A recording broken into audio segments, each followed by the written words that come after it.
The Tiny Seed by Carle. The Tiny Seed.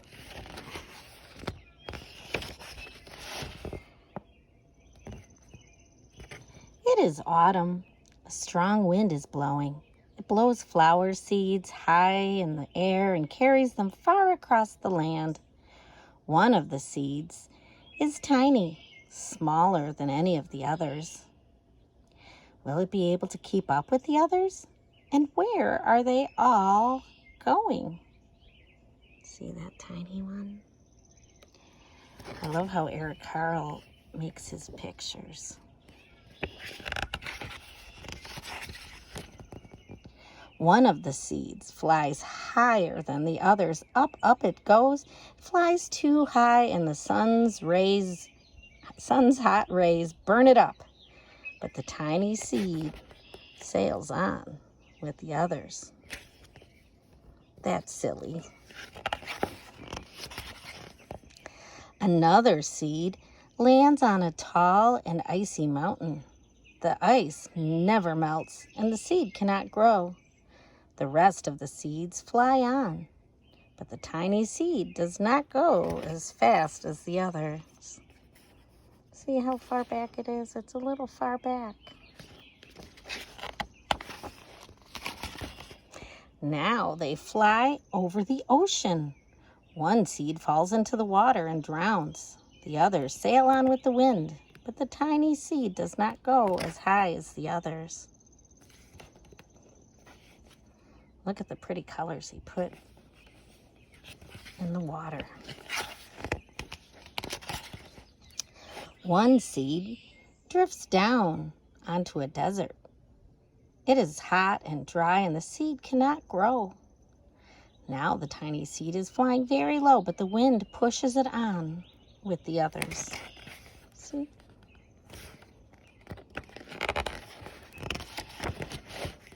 Finally, the wind stops and the seeds fall gently down on the ground. A bird comes by and eats one seed. The tiny seed is not eaten. It is so small that the bird does not see it.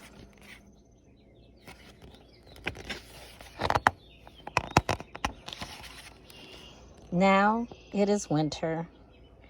After their long trip, the seeds settle down. They look just as if they're going to sleep in the earth. Snow falls and covers them like a soft white blanket. A hungry mouse that also lives in the ground eats a seed for his lunch. But the tiny seed lies very still, and the mouse does not see it. Now it is spring. After a few months, the snow is melted. It is really spring. The birds fly by, the sun shines, rain falls, the little seeds grow. The seeds grow so round and full they start to burst open a little. Now they are not seeds anymore. They are plants. First they send roots down into the earth. Then their little stems and leaves begin to grow toward the sun and air. There is another plant that grows much faster than the new little plants. It is a big, fat weed, and it takes all the sunlight and rain away from one of the new small plants, and that little plant dies. The tiny seed hasn't begun to grow yet. It will be too late. Hurry! But finally, it starts to grow into a plant. See?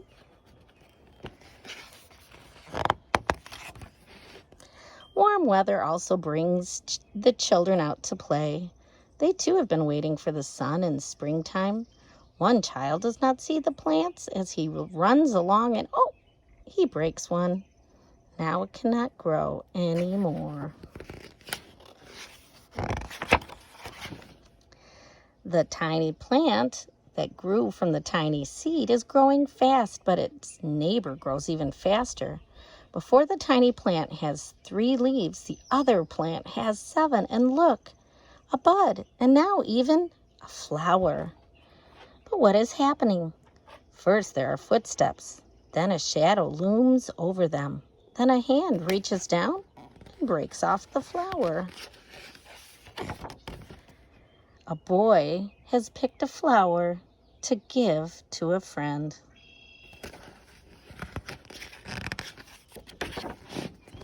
It is summer. Now the tiny plant from the tiny seed is all alone. It grows on and on. It doesn't stop. The sun shines on it and water rains on it. It has many leaves. It grows taller and taller.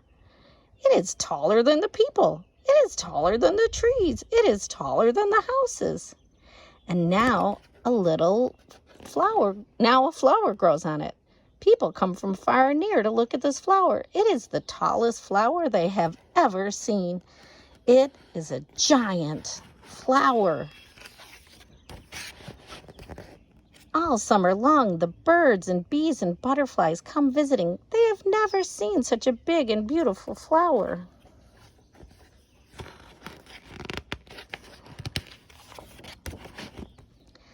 Now it is autumn again. The days grow shorter, the nights grow cooler, and the wind carries yellow and red leaves past the flower. Some petals drop from the giant flower, and they sail along with the bright leaves over the land and down to the ground. The wind blows harder. The flower has lost almost all of its petals. It sways and bends away from the wind. But the wind grows stronger and shakes the flower. Once more, the wind shakes the flower, and this time the flower's seed pod opens. Out come many tiny seeds that quickly sail far away on the wind.